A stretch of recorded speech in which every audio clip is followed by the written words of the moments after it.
কাল না প্রায় রাত 11:30টার দিকে আমাদের দুই বোনের খেতে ইচ্ছে করলো পাস্তা। তাই নতুন আনা পাস্তার প্যাকেটটা কেটে বসলাম পাস্তা রান্না করতে। আমি বলেই দিয়েছিলাম যে এবারে আমি কিছু রান্নাবান্না করবো না, কারণ আমি প্রত্যেকবারেই করি, তো এবার তুই কর।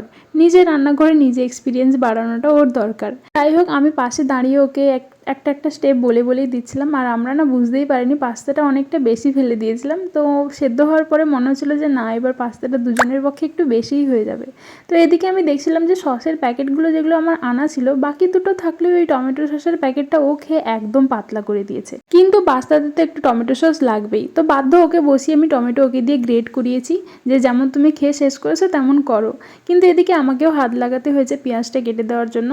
কিন্তু যেহেতু রাত অনেকটাই হয়ে গেছিলো, তাই এই মিনিমাল আয়োজনের ওপরে আমরা পাস্তাটা বানিয়ে খাওয়ার চিন্তাধারা করি। তবে আমি এবারে কিছু করব না বললেও আমার শেষ রক্ষা হয়নি, শেষ অবধি আমাকেই হাত লাগাতে হয়েছে, কারণ আমার বোনের পক্ষে এসব করা সম্ভব নয়, আর ও আমাকে দেখলে কোনো কাজ করতেও চায় না। রাত প্রায় 12টা পেরিয়ে গিয়েছে যখন আমাদের পাস্তাটা বানানো কমপ্লিট হয়। দেখতে খুব ব্ল্যান্ড লাগলেও খেতে ভালোই হয়েছে। তবে যা হয়েছে তাই সই, খেয়ে পেট ভরালেই হলো, কারণ মাঝরাতে এসব করছি যদি জানতে পারে তাহলে পিঠে উদ্যম মধ্যম পড়া কিন্তু নিশ্চিত।